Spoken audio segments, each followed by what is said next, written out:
Hi guys, it's Mrs. Bohm. I am going to read Chapter 12, An Errand of Mercy. Owls, thought Ralph, as he clung to the Virginia creeper and filled his lungs with the cool night air. That was such a relief after the stuffy drinking glass. I've always wanted to climb down this vine and explore the ground floor, he reminded himself grimly. And now I have to. Ralph had never before been outdoors beneath the moon and the stars. He felt small and frightened and alone. Slowly, paw over paw, he worked his way along the shoots and tendrils. An owl uncomfortably close in a pine tree hooted, and Ralph huddled shivering in the shadow of a leaf, aware that he was losing precious seconds. A night wind rattled the windows, and the owl glided off across the parking lot. Ralph inched his way down the vine. It was a long, winding route full of detours, and the ground floor window, which to Ralph's relief was open. Upon reaching the sill, Ralph leaped into the floor of the room, in which 3 young men of college age were sleeping, 2 in beds and 1 in a sleeping bag on the floor. An aspirin. I must find an aspirin, thought Ralph, darting under the bed. He bumped into a dust mouse, which startled him, but he did not find an aspirin. He was in such a hurry he ran right over the man in the sleeping bag instead of taking the time to go around. There, under the dresser, gleaming in the shaft of the moonlight, he saw a round white pill. He went closer. Yes, it really was an aspirin tablet. At last, Ralph was positive it was aspirin and not some other pill because it had the letters stamped on it. Ralph could not read the letters, but he knew they stood for aspirin. He had been warned about them often enough. Now all Ralph had to do was figure out how to get the pill upstairs to room 215. Telling himself that in spite of all that had happened that night, it could not be much past 1 o'clock in the morning. Ralph half pushed and half rolled the aspirin around the man in the sleeping bag to the door. He shoved it under the door, with great difficulty squeezed under himself. The first floor carpet was thicker and of better quality than that of the second floor. Ralph worked his way with the aspirin down the hall to the lobby, where the night clerk was asleep on the couch. The glassy eyes of deer hands mounted on the knotty pine walls seemed to stare at Ralph. So did the giant eye of the television set. Slowly, he moved his precious load across the lobby to the stairs. There he stopped. How could he manage to get the aspirin up those stairs? He picked it up and tried lifting it, even though he knew he could not reach the first step with it. The night clerk tossed on the couch and made a gobbling, snorting noise. Ralph dropped the aspirin in panic and looked wildly about for a hiding place. With one terrified leap, he dived under the grandfather clock between the elevator and the stairs. It was immediately plain from the dust, and no one had ever cleaned under the clock. Aha! Ralph struggled to control a sneeze. Above him, the works of the clock began to make grinding noises. Achoo! The sneeze could not be held back. Bong! The clock struck 1:30, forcing Ralph to clap his hands over his ears.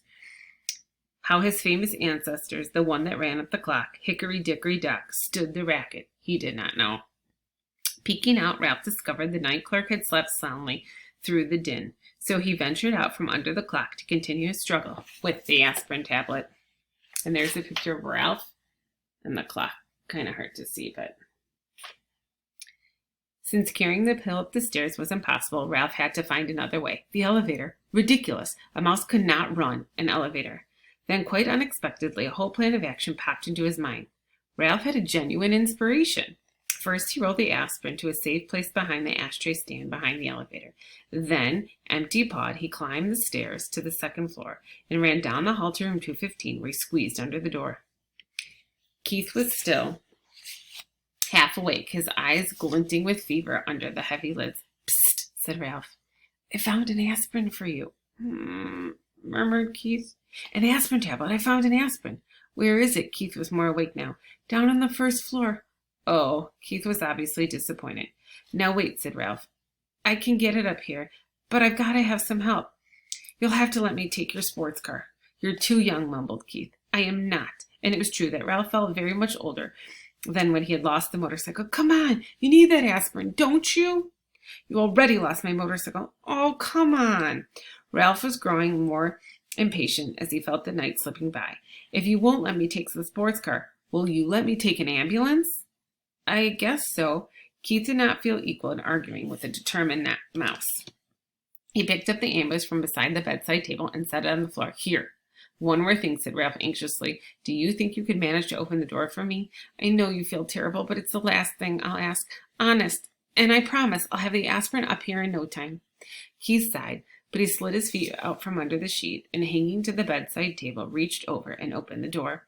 Ralph was already seated in the white ambulance, with a red cross painted on the side. Whee! Whee! Whee! He took the corner into the hall on the two wheels and sped down the bare floor between the wall and the carpet until he came to room 211, where he slowed down and then went, whee! Whee! Whee! Good and loud. This carried him, as he had planned, to the elevator. It was a crucial moment. Now he could find out if his plan was going to work. The little dog in room 211 began to whimper and then to bark, as Ralph had planned. In the moment the door opened and the man stumbled out with a little terrier in his arms. Oh, all right, he grumbled. I'll walk you. Shut up, will you? Ralph waited, his paws tense at the steering wheel. The man walked groggily to the closed elevator door, where he managed, in spite of the wriggling dog in his arms, to push the buttons. Soon the elevator door slid open. Ralph knew his timing was important. The man entered the elevator. The dog barked. Whee! Whee! Said Ralph, hard enough and fast enough to shoot the ambulance. At great speed across the yawning crack between the floor in the hall and the floor in the elevator before the man turned around. As the dog's owner turned, Ralph steered skillfully around his feet and parked the ambulance behind him. The man pressed the button, the doors closed, and the elevator actually began to descend. Do you know what you are? The man sleepily asked the dog. You're a nuisance, that's what you are. A four-footed, hair-covered nuisance. The dog ignored his master. I know you're down there, he yapped to Ralph. If I could just get down, I'd get you. Ralph did not answer. He was taking no chances. He waited quietly inside the ambulance until the man had carried the dog out before he had drove into the elevator. He jumped out of the ambulance, opened the rear doors, seized the precious aspirin, and boosted it inside. Slamming the doors, he ran around and he jumped into the driver's seat. There was not an instant to lose. Whee! Whee! The ambulance moved towards the open elevator, but unfortunately by this time, Ralph was slightly out of breath. The front wheels of the ambulance caught in the crack between the floor in the lobby and the floor of the elevator. The ambulance was stuck. Oh, no, thought Ralph. Not now. I can't fail now. Whee! Whee! He managed to gasp. The wheels spun, but the ambulance did not move. Ralph jumped out, put a shoulder to the rear of his vehicle, and pushed with all of his strength. Nothing happened. In that moment, the man would be returning with his dog. Desperate, Ralph climbed back into the ambulance. He took a deep breath. He thought his lungs would surely burst. Whee! Whee! Whee! He made the sound hard and fast and high-pitched. The wheels spun. The ambulance moved slowly at first, and then the tires got to the grip on the floor of the elevator. It shot out of the crack and across the elevator and hit the rear wall with a bump. Ralph collapsed over the steering wheel, limp with relief, just as the man came back through the lobby with his dog. I guess some boy lost his toy ambulance, muttered the man, more awake now, as he stepped in and pressed the button. Toy, thought Ralph indignantly. The ambulance is carrying medical supplies to the sick. Boy, my foot, yapped the terrier. And the dastardly mouse, let me down and I'll get him. Is that dastardly mouse, let me down and I'll get him. Ralph did not try to answer. He was saving all of his breath now to get the ambulance across that crack once more. The man slapped the dog lightly on the nose and said, Be quiet. I took you outside, didn't I?